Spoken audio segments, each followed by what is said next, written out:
नमस्कार, मैं अद्वैत कुमार निर्गुण। आज के इस वीडियो के अंदर मैं आप लोगों को बताने वाला हूँ मैप पॉइंटिंग के बारे में। मैप पॉइंटिंग मैप पॉइंटिंग ये बहुत ही ज़्यादा इम्पोर्टेंट टॉपिक है। या चाहे आप किसी जॉब की प्रिपरेशन कर रहे हो या फिर कहीं पे भी, ये मैप पॉइंटिंग बहुत ज़्यादा हेल्प करने वाला है। ये एक ऐसी चीज़ है जो मे बी 12th में ना हो, ये ग्रेजुएशन के टाइम पे या फिर उसके बाद पढ़ने वाली चीज़ है। ठीक है, मैप पॉइंटिंग। तो अगर मैं इस पूरे चैप्टर को, पूरे 5-10 मिनट के वीडियो को तो इन फ्रिक्शंस ऑफ सेकंड्स में ख़त्म करना चाहूँ तो मैं एक लाइन में ख़त्म कर सकता हूँ, वो है इंटरनेशनल बॉर्डर। बस ख़त्म। बिकॉज आज के इस वीडियो के अंदर मैं आप लोगों को सिर्फ और सिर्फ इंटरनेशनल बॉर्डर्स के बारे में बताने वाला हूँ। तो इंटरनेशनल का अर्थ होता है अंतर्राष्ट्रीय और बॉर्डर का अर्थ होता है सीमा रेखा। अंतर्राष्ट्रीय सीमा रेखा। तो ध्यान देने वाली बात है, कोई भी देश है, कोई भी देश, उसके कुछ नेबरिंग कंट्रीज होते हैं। उन नेबरिंग कंट्रीज के साथ जो हमारा लैंड शेयर होता है, जहाँ पे हमारा लैंड खत्म और उस देश का लैंड शुरू होता है, उसे हम लोग बोलते हैं इंटरनेशनल बॉर्डर। ठीक है, तो इसी तरीके से आज हम लोग पढ़ेंगे बॉर्डर ऑफ इंडिया के बारे में। तो हमारी जमीन पाकिस्तान के साथ है और भी कुल 7 देशों के साथ है। टोटल 7 देश के साथ है, उनमें से पाकिस्तान है। तो पाकिस्तान में हिंदुस्तान में एक राज्य है, उसका नाम है गुजरात। अच्छी तरीके से आप वाकिफ होंगे। वो इंडिया का वेस्टर्न पार्ट है, मोस्ट वेस्टर्न पार्ट है। उसके बाद कोई भी स्टेट, कोई भी लैंड इंडिया की नहीं है। ठीक है, आगे बढ़ते हैं। तो उसमें एक एरिया है जहाँ से इंडिया की ज़मीन ख़त्म और पाकिस्तान की शुरू, उसे हम लोग बोलते हैं सर क्रिक। सर क्रिक एक व्यक्ति थे, उनके नाम भी ये बॉर्डर पड़ा। लेकिन जब यही सीमा रेखा पाकिस्तान की गुजरात से बढ़ते हुए राजस्थान, पंजाब, गुजरात और जम्मू कश्मीर तक पहुंच जाए, पाकिस्तान की और हिंदुस्तान की सीमा रेखा ध्यान रहे, उससे हम लोग बोलते हैं रेड क्लिफ। उस लाइन का हम लोग नाम दिए हैं, उस सीमा रेखा को हम लोग बोलते हैं रेड क्लिफ। ठीक है, तो एक व्यक्ति है जिनका नाम है जहांगीर। आप लोग अच्छे से वाकिफ होंगे, ये उनका नाम क्लास 7th में भी है। जहांगीर अकबर, आप लोग अच्छी तरीके से वाकिफ होंगे। 7 से ही शुरू है, 6th में भी है। तो जहांगीर अकबर के बेटे थे। उन्हें आँख में इन्फेक्शन हो गया, तो बहुत सारे लोगों से दिखाए, नथिंग, नो रिजल्ट।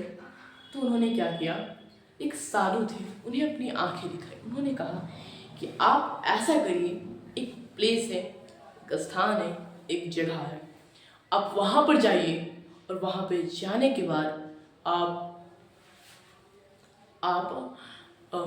कुछ महीने तक वहाँ रही। तो वो गए अखनूर प्लेस। वहाँ पे जाने के बाद उन्होंने एक किला बनाया और कुछ महीनों तक रहना शुरू किया। रहते रहते उनकी आंखों की रोशनी आ गई। जब रोशनी आई तो उन्होंने देखा कि ये दृश्य कितना ज़्यादा सुंदर है। उन्होंने उनकी सुंदरता को अनुभव किया और चूँकि उनकी आंखों की रोशनी वहाँ से आई, इसलिए उन्होंने उस जगह का नाम रखा अखनूर, यानी आंखों की सुंदरता। अखनूर। ठीक है, अब कश्मीर में एक नदी है जिसका नाम है चेनाब रिवर। ठीक है, जो चेनाब रिवर से लेकर NJ9842 पहाड़ तक जो लैंड है या फिर जो लैंड आता है, उसे हम लोग अखनूर के नाम से जानते हैं। ठीक है, जब हमारा देश मोनार्ची था तब के राजा कश्मीर में राजा हरि सिंह थे। आगे बढ़ते हैं। तो एक पर्वत है माउंट एवरेस्ट, आप लोग अच्छी तरीके से वाकिफ होंगे। वर्ल्ड्स हाईएस्ट माउंटेन का नाम इसे दिया गया है, माउंट एवरेस्ट। एक व्यक्ति थे जिनका नाम था, जिनका टाइटल था एवरेस्ट, जिन्हें लोग बोलते थे सर एवरेस्ट, सर एवरेस्ट। उन्होंने सारे पहाड़ों के नाम रखे इंडिया के अंदर। तो उन्होंने देखा, बहुत सारे पहाड़ों के नाम रखे, तो उन्होंने देखा ये माउंटेन, ये पहाड़ सबसे ऊंचा है, यानी कि सबसे ऊंचा। और मैं पहाड़ के नाम रखने में, इस पोजीशन में, इस फील्ड में सबसे ऊंचा पदाधिकारी हूँ, इसलिए इसका नाम मेरे नाम पे होना चाहिए, माउंट एवरेस्ट। इसे हम लोग पीक 15 भी कहते हैं। पीक 15 का अर्थ होता है चोटी 15, लेकिन इसके पहले उन्होंने और भी 14 नाम रखे थे, 14 पहाड़ों के, इसलिए इसका नाम रख गया पीक 15। Next slide. हाँ, फिर 1912 के टाइम पे चाइना में एक शासक, चाइना में एक रूलर था, या फिर एक डायनेस्टी थी, वंश था, जिसे हम लोग बोलते हैं king dynasty, QING, king dynasty. ये 1614 से 1912 तक चला था। ये बिल्कुल मोनार्ची वाला राज शासन था, और आप जानते ही कि मोनार्ची में कितना ज़्यादा अत्याचार होता है प्रजाओं पे। तो लोगों ने क्या किया, 10 अक्टूबर 1911 इकट्ठा हुए, राजा को मार डाले और खुद शासन करना शुरू कर दिया। ये बात बहुत ज़्यादा फैली, बिल्कुल जंगल में आग की तरफ फैल गई। ये बात इंडिया में भी आई। इंडिया, वहाँ के चाइना के कुछ लोग भी इंडिया में आके ये बात बताए। तो लोगों ने जब ये बात बताई, लोग इंडियंस इंस्पायर्ड हुए, जब वो कर सकते हैं तो हम क्यों नहीं। If one can do means anyone can do it. ठीक है। तो जब ब्रिटिशर्स को ये बात पता चली, तो वो एक बॉर्डर बनाए इंडिया और चाइना के बीच में। तो कुछ ज़्यादा माथा नहीं लगा, मतलब ज़्यादा दिमाग नहीं लगाए बनाने में, बस ऐसे ऐसे लाइन खींच दिए, बन गया बॉर्डर। ठीक है। तो 1865 में जॉनसन लाइन बनाया गया, 1899 में मैकडोनाल्ड लाइन बनाई गई, 1962 में LAC बनाया गया, लाइन ऑफ एक्चुअल कंट्रोल बनाया गया। तो इन सबों को मैं आपको मैप में दिखाऊंगा कि दिखते कैसे हैं एक्चुअल में, और इनको बनाने की आवश्यकता क्या पड़ी। इसका रीजन है, जब इंडिया पाकिस्तान आजाद हुए थे, तो उसमें पाकिस्तान 2 भाग में था, एक पूर्वी पाकिस्तान, पश्चिमी पाकिस्तान।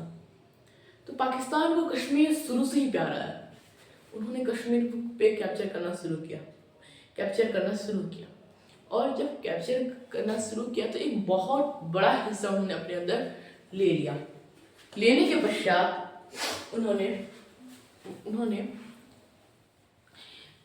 उनकी बात इंडियंस तक पहुंची। इंडियन वहां गए, पूछे ऐसा आपने क्यों किया। उन्होंने कहा मुझे क्या मालूम कि कहाँ पे क्या है, बस एक तो ऐसी जमीन पड़ी हुई है, मुझे लगा पूरा मेरा है। तो इंडियंस ने कहा मैं जानता हूँ कि तुम शाणे हो, लेकिन हमसे ज़्यादा नहीं। उन्होंने एक बॉर्डर बना दिया, प्रॉपर तारीख हेरिडी, मतलब जो उस टाइम पे फैसिलिटीज थी उन्होंने किया। फिर आगे बढ़ते हैं। 1962 के 1962 के पहले इंडिया और चाइना के बीच में कोई सीमा रेखा नहीं थी। लेकिन 1962 के टाइम पे हुआ क्या, चाइना ने कहा अरुणाचल भी मेरा, JK भी मेरा, जम्मू कश्मीर भी मेरा, दोनों मेरे हैं। इंडियंस ने बोला नहीं, तुम्हारे नहीं है, हमारे पास बकायदा सबूत है, प्रूफ है, सब कुछ है। उन्होंने कहा नहीं, दोनों मेरे हैं। ऐसा करो, तुम मुझे जम्मू कश्मीर दे दो, अरुणाचल में तुम्हारा मान लूँगा। तुम मुझे जम्मू कश्मीर दे दो, अरुणाचल में तुम्हारा मान लूँगा। ये तो वही बात हो गई कि मेरे पास पेन है, बैंक्यू का, और मेरे पास चॉक है, दोनों। ठीक है, दोनों ही बहुत इंपॉर्टेंट है। तो कोई थर्ड पार्टी व्यक्ति, कोई सेकंड व्यक्ति आके बोले ये दोनों चीज़ मेरा है, ये दोनों चीज़ मेरी है, अगर तुम मुझे ये पेन दे दोगे तो मैं चॉक तुम्हारा समझ लूँगा। मतलब कि हमारी ही चीज़ है पर वो कब्जा करना चाहते हैं। इंडियंस ने कहा नहीं, इसलिए 1962 में एक वार हुआ, इंडिया चाइना वार। इसमें इंडिया बुरी तरीके से हारा और चाइना अच्छी तरीके से जीता। इसके बाद वहाँ पर एक बॉर्डर बनी। बॉर्डर बनने के बाद अभी तक वो ज़मीन चाइना के पास ही, और पाकिस्तान ने ज़मीन कैप्चर की थी वो भी पाकिस्तान के ही पास है। आगे बढ़ते हैं। हाँ, तो वो ज़मीन है जो चाइना ने कैप्चर किया था, उसे हम लोग बोलते हैं कॉक, चाइना ऑक्यूपाइड कश्मीर। और चाइनीज लोग बोलते हैं अक्साई चीन। अक्साई चीन, अक्साई चीन का अर्थ होता है चाइनीज या फिर जो भी उनकी मंडेरियन लैंग्वेज है उसमें कि सफ़ेद पत्थरों का चादर, सफ़ेद पत्थरों वाला चादर, कुछ ऐसा ही है। आगे बढ़ते।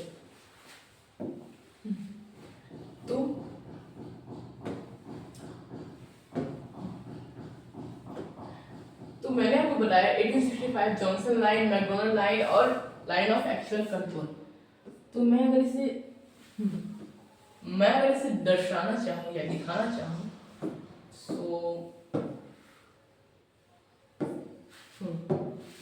ये है एक्चुअल मैप। यहाँ पर आप देख सकते हैं ये अक्साई चीन है।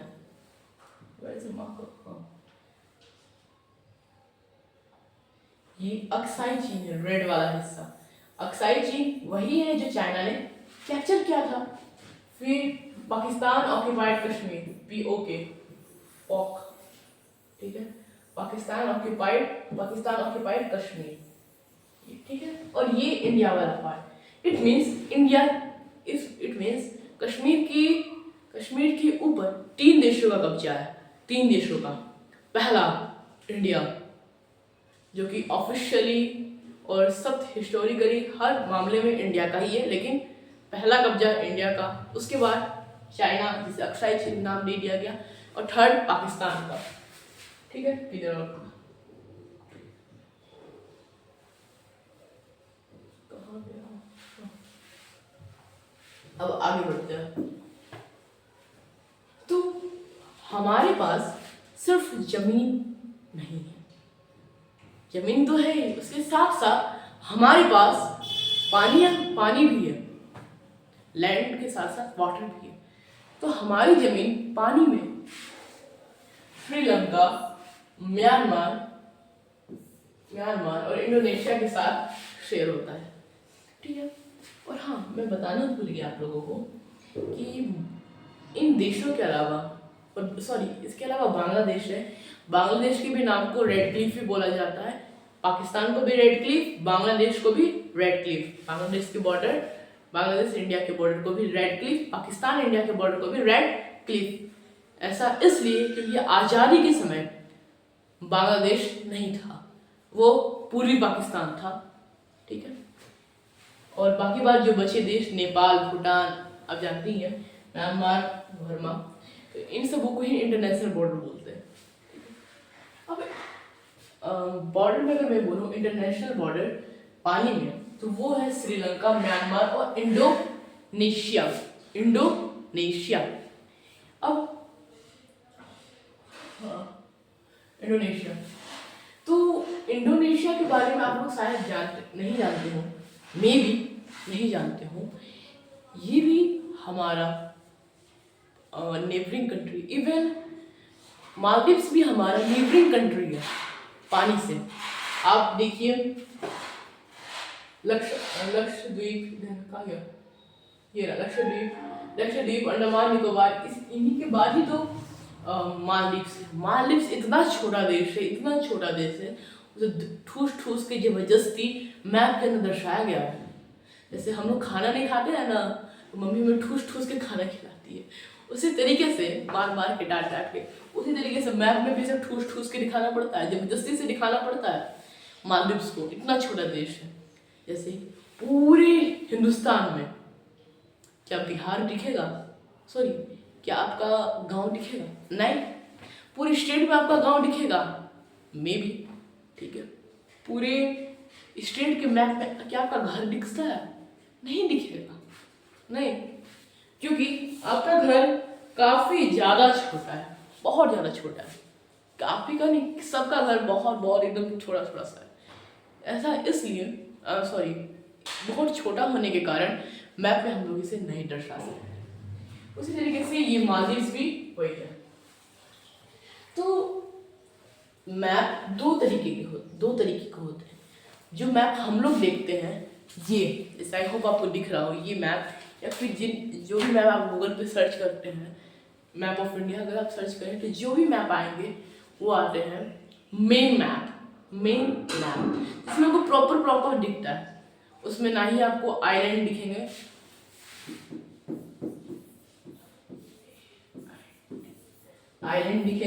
ठीक है।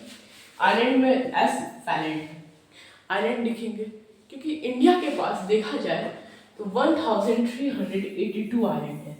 1382 आइलैंड है। तो हमारे पास तो बहुत ज़्यादा पानी का एक्सेस भी है। और आगे बढ़ते हैं। तो इंडिया के पास लक्षद्वीप है और अंडमान निकोबार है। लक्षद्वीप और अंडमान निकोबार कि मेन जिसके बारे में इधर हम लोग पढ़ने वाले हैं। तो अरेबियन सी, इंडियन ओशन और लक्षद्वीप, इनके अंदर बेसिकली लक्षद्वीप के अंदर 36 आइलैंड है। अलग अलग बुक्स में, अलग अलग पब्लिकेशंस की बुक में अलग अलग बातें लिखी हुई हैं कि लक्षद्वीप के पास 50 या 72 है, एटसेट्रा।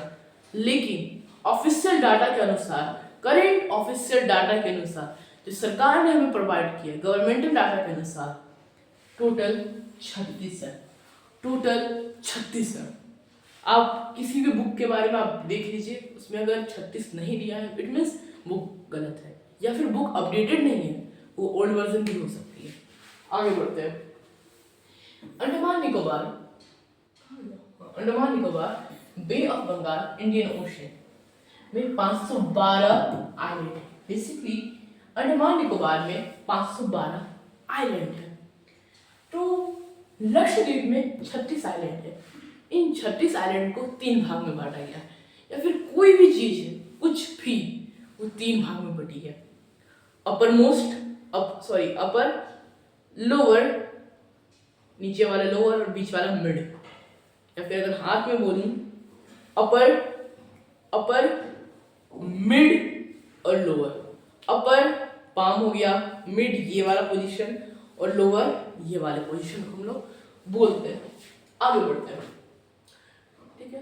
तो अपर वाले पोजीशन को हम लोग बोलते हैं एमेंड्राइट्स आइलैंड, मिड वाले को बोलते हैं कैनोर, और लास्ट वाले को बोलते हैं मिनी कोय। लास्ट वाले को हम लोग बोलते हैं मिनी कोय। ठीक है। और कैनोर जो कि मिड आइलैंड है, मिड पार्ट है लक्षद्वीप का, लेकिन इसके अलावा भी इसका नाम लक्षद्वीप है। ऐसे लक का मतलब तो लाख होता है, लेकिन ऑफिशियल डाटा के अनुसार 36 है इसमें। ठीक है। तो इन सब में लक्षद्वीप में सबसे बड़ा आइलैंड है एंड्रोडा। एक वेब सीरीज आती है, कॉमिक आती है basically, space team planet of safes करके है, जो कि सर रॉबर्ट के द्वारा लिखी गई है। तो उनमें एक फिक्शनल कैरेक्टर है जिसका नाम है एंड्रोडा। उसके नाम पे आप लोग इसे याद कर सकते हैं। तो पानी के अंदर हमारा जो बॉर्डर शेयर होता है उसके हम लोगों ने अलग अलग नाम रख दिए। जैसे एड चैनल जो कि मिनीकोट और मालदीव्स को प्रेजेंट करता है, उसके अलावा 9 चैनल और 11 चैनल। ज़्यादा दिमाग ना लगा के सीधा एक मैप बनाता हूँ मैं। 1 मिनट। तो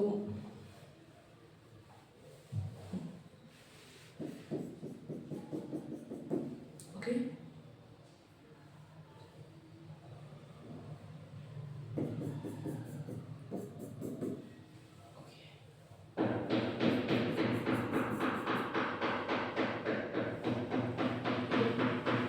तो ये मैं मान के चलता हूँ, मान के चलता हूँ ये 8 डिग्री चैनल है। एक्चुअल में मान ले रहा हूँ ये 9 डिग्री है और ये 11 डिग्री चैनल है। हाँ, 9 के बाद 10 डिग्री भी चैनल होते हैं, 10 डिग्री चैनल होते हैं जो कि आपका पड़ जाएगा अंडमान वगैरह को, ये 10 डिग्री में आ जाते हैं। लेकिन उसके बाद 7, 8 वगैरह 6, 7, 8 जरूरी नहीं या फिर होते भी नहीं है।